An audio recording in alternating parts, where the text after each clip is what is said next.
shape the world we live in. Like the man who wanted to create an information management system accessible to all. You might know it as the World Wide Web, which is where millions saw this icon go viral. I mean, he's adorable, right? Ready, Freddy? Let's do it. We're entertaining the whole world. This is a place where we are breaking boundaries in all competition. It's a new dawn for women's football. And scoring more goals than ever before. That's 2.85 goals every 90 minutes. That's a lot of cheer.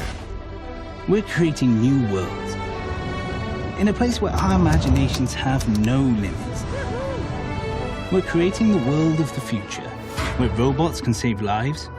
Engineers are making 3D printers to make multi-grip bionic arms.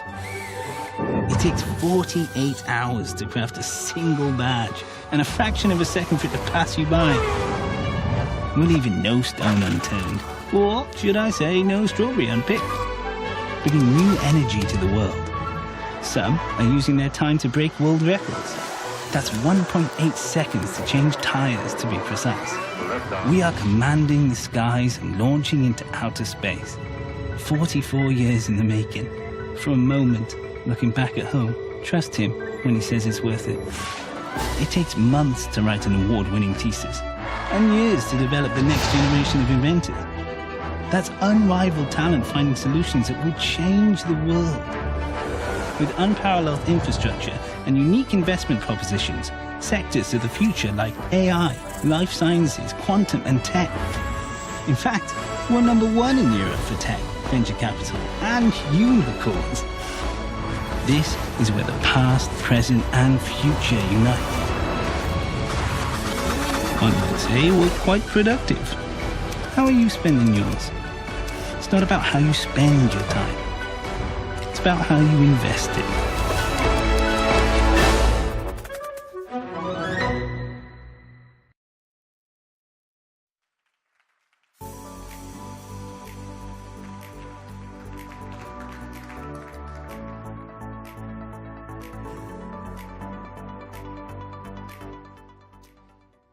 Hello everyone, and let me add my very warm welcome to you all to the Global Investment Summit 2023. I'm Kamal Ahmed, I'm the co-founder and editor-in-chief of the News Movement, and it is wonderful to be here, bringing together global capital, UK-based capital, global businesses, UK-based businesses, and policy makers. Welcome, everybody, to the Palace of Hampton Court. One of Britain's finest brands lived here, Henry VIII. Now, Henry VIII knew a bit about investment.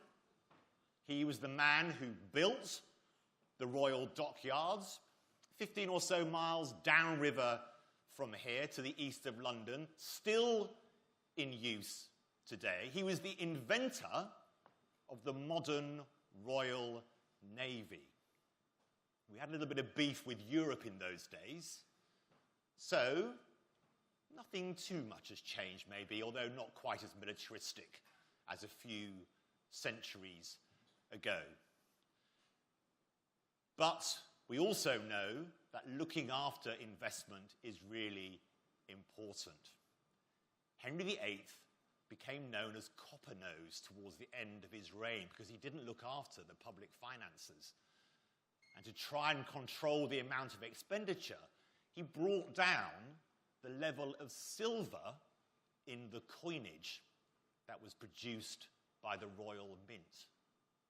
Such was the weakness of the silver patina on coins that it rubbed off, and copper showed through, first of all, on his nose. So in the end, to make the right kind of investments for the prosperity of a country, you need to make the right types of decisions. Why does this matter?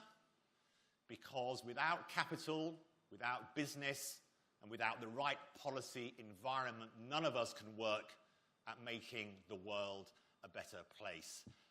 I co-founded the News Movement 2.5 years ago with William Lewis, my co-founder, Sir William Lewis, my co-founder, and without investors at the beginning of that journey, we could not have started to build our business to reimagine journalism for the next generation of consumers. From the UK, we now have offices in New York.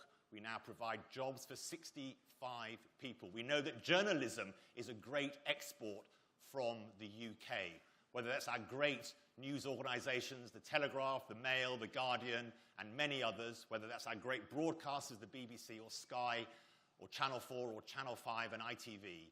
We know that being creative and inventing new businesses is absolutely vital to the lifeblood of not just the UK economy, but the global economy. And we know that investment is necessary to build those new businesses and create those new jobs. So welcome. It's going to be an amazing day of conversations. And to kick us off, I'm absolutely delighted to introduce the Right Honourable Kemi Badenoch, the Secretary of State for Business and Trade. Thank you very much.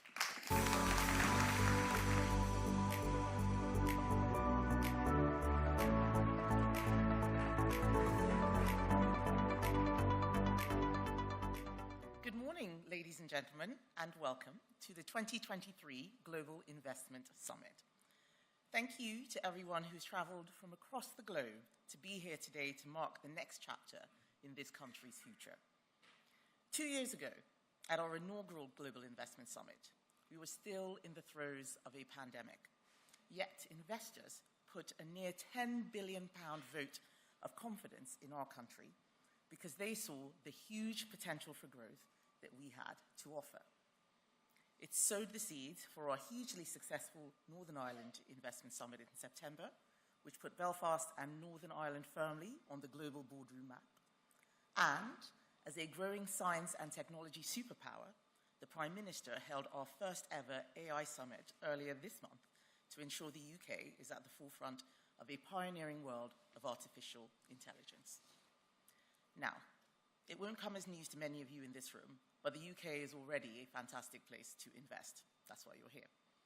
We are now third in the world for total inward investment, currently standing at $2.7 trillion, and are the top destination in Europe for FDI projects. We have attracted more greenfield FDI than Germany and France combined. We also have the most valuable tech sector, only the third in the world to reach £1 trillion in value. Last year alone, we created 112,000 jobs in all corners of the UK from inward investment, with many more being created here today.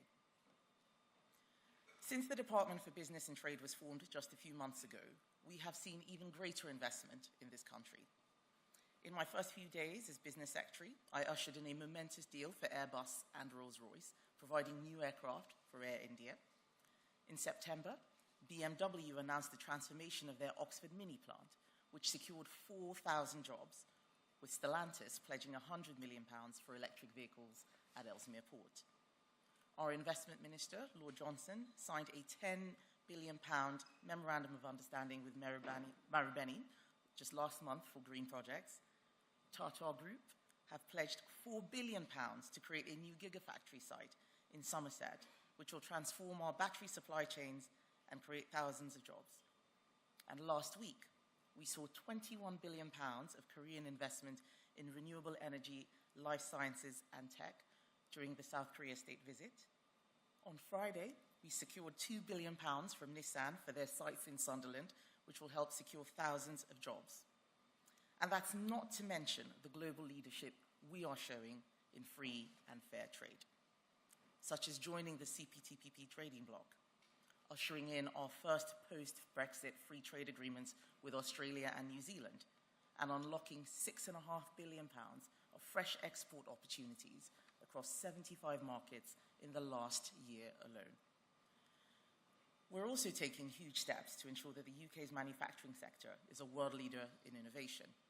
Yesterday, I launched our £3 billion advanced manufacturing plan, which will invest in the long-term future of our innovative manufacturing industry by reducing costs and removing barriers to business. This comes off the back of the UK's manufacturing sector leapfrogging France to become the 8th biggest in the world. But we cannot stand still. The world is changing fast, and the global economy is a very competitive place. So, just months ago, our historic trade deal with Australia came into force. Since then, we've secured £10 billion from IFM investors, £5 billion from Aware Super to turbocharge green transition, infrastructure, tech and life science projects, as well as £100 million from Patrizia for sustainable housing projects. As part of a £12 billion programme, Iberdrola have today confirmed £7 billion for our world-leading renewables sector, with partner groups portfolio companies North Star and Gren committing £1 billion and £500 million for new offshore wind infrastructure and community projects, respectively.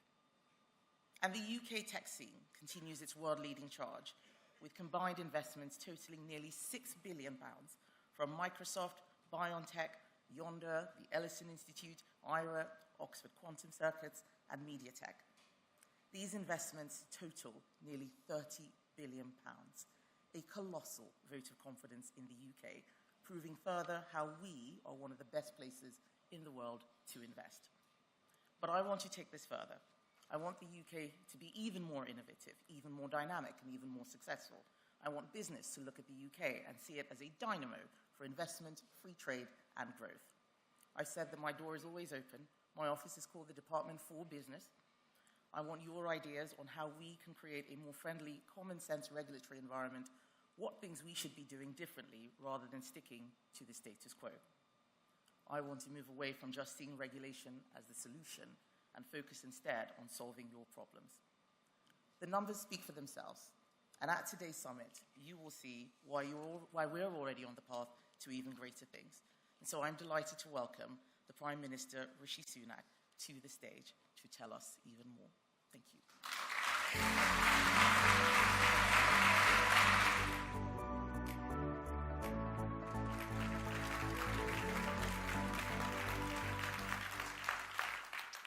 Good morning. Welcome to Hampton Court Palace and the UK's second Global Investment Summit. Now, my argument today is that the UK is a modern, dynamic, thriving economy. And where better to prove those futuristic credentials than a 500-year-old palace? But this summit is not just a sales pitch for Britain, although you'd better believe that I'm going to give you that. It's also a chance for us to say thank you. I've spent my career before politics in business and finance, and so have many of my top team, including the Chancellor. And we know that it's not governments that grow the economy. It's businesses and investors like all of you. You create jobs, drive growth, generate wealth, and you even take on some of the biggest social challenges we face. And it may be unfashionable to say, but I believe that your success is our country's success. So I'm really grateful to all of you for making the time to be here today.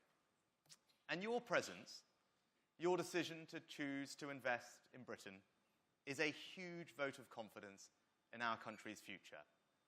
And I think you're absolutely right to feel that confidence, because we are setting about making this the best place in the world to invest and do business. Now, I'm unashamedly proud of Britain, and there is a growing momentum right here in the UK right now. Don't just take my word for it. PwC's survey this year of thousands of global CEOs rated the UK the most attractive investment destination in Europe. And you can see that confidence in the decisions that people are making, like Tata, BMW, and just last week Nissan, investing billions into automotive and electric vehicle manufacturing, or Microsoft, announcing today £2.5 billion for critical AI infrastructure, in addition to all the leading AI labs who already have their European offices here. Or the Ellison Institute of Technology, confirming today a £1 billion investment into their new Oxford site, researching and developing new technologies, including life sciences. And you can see that momentum, too, in our commitment to free trade. In the past year alone, we've secured new investment partnerships with the United States, Japan, and South Korea, worth more than £50 billion. We became only the first European country to join the fast-growing Trans-Pacific Trade Bloc, and hugely benefited from the Sovereign Investment Partnership with the United Arab Emirates, deploying over £14 billion into the UK in a little over 2 years. And all of that is why this country is the one with the fastest investment growth anywhere in the G7. So when I say that this country can be the best place in the world to invest and to do business, you should believe me, and believe me because of three big competitive advantages that we have. Our low-tax approach, our culture of innovation, and our people. Firstly, tax. The purest expression of this government's economic philosophy is that people and businesses make far better decisions about their own money than any government could. And I believe that allowing you to keep more of the return on your capital, our country becomes more competitive as a place to invest, grow, and create jobs. And make no mistake, we are cutting taxes. Not only do we have the lowest corporation tax rate in the G7, last week we announced that we would make full expensing permanent. That means you can write off the cost of many capital investments in full. It makes our capital allowances regime one of the most generous in the world, and it was the biggest business tax cut in modern British history. And that's not all. We've got lower capital gains tax rates than France, Germany, Italy, and Japan. Some of the most generous tax reliefs on stock options anywhere in the world, and we're cutting personal taxes to 27 million working people too. But while low taxes are crucial, they're not enough on their own to make this country the best investment destination in the world. We're also creating new ideas and turning those ideas into the most exciting companies of the future. And that's the UK's second competitive advantage, our incredible culture of innovation. Now, the story of the United Kingdom has always been about discovery and invention. Ours is the country of Newton, Faraday, Hodgkin, and Lovelace, of Stephenson's steam engine, Darwin's theory of evolution, and the World Wide Web, invented by Tim Berners-Lee, who I'm delighted is attending here today. And that tradition is still very much alive. With less than 1% of the world's population, we have 3 of the world's top 10 universities, the 3rd highest number of research publications, and the 2nd most Nobel laureates of any nation. And we're turning those ideas into incredible businesses up and down the country, with more tech unicorns than any country, bar the US and China, and more venture capital than France and Germany combined. Not that I'm in any way competitive.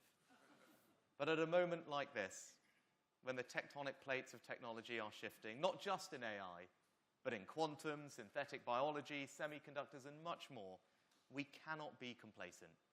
And that's why we're investing record sums of public capital into research and development. Also cutting taxes for all of you that are investing in R&D, and overhauling our listing rules to make it easier for those innovative, growing companies to raise the capital they need. And outside of the European Union, we're delivering agile regulation that is pro-innovation and pro-growth. So whether it's in financial services or life sciences, agri-tech, or our creative industries, innovation is the golden thread running through the British economy. But in the end, the greatest asset to any economy is its people. And that's the UK's 3rd competitive advantage.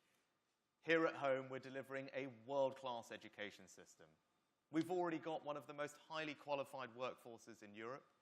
And just as your businesses are having to adapt to the economy of the future, so our skills policies are evolving too, with our new lifetime skills guarantee, which supports adults to retrain at any stage in their careers, with record funding in vocational training like apprenticeships. But we don't have a monopoly on talent in this country. And we recognize that nearly half of our most innovative companies have an immigrant founder. So if you're an innovator, an entrepreneur, a researcher, you should know that the most competitive visa regime for highly skilled international talent is right here in the UK. And let me just give you one example. Our new high potential individual visa means that if you're a young person who's graduated from a global top 50 university, you can just come to the UK and stay here with your family for 2 years to just explore, work, study, invent. Nothing like that exists anywhere else in the world. And it tells you everything about our pro-innovation, pro-growth, pro-business philosophy. So that's the opportunity here in the UK. And that's why you should believe me when I say this is the best country in the world to invest and to do business, because of that unique combination of a competitive tax system, our culture of innovation, and our people. Now, I know people look at summits like this and often say that they're just big talking shops, but let me tell you what we have achieved. This summit has galvanized new investments in the UK economy worth a total of £30 billion, over 3 times as much as the first summit that was held just a couple of years ago. That will support tens of thousands of jobs right across the UK. It will create new growth and new opportunities. And it is a huge vote of confidence in our country's future. So thank you for choosing to be part of that future. Thank you for everything that you are doing for this country. With your support, we can and we will build an even brighter future for our children and our grandchildren. Thank you and enjoy the day.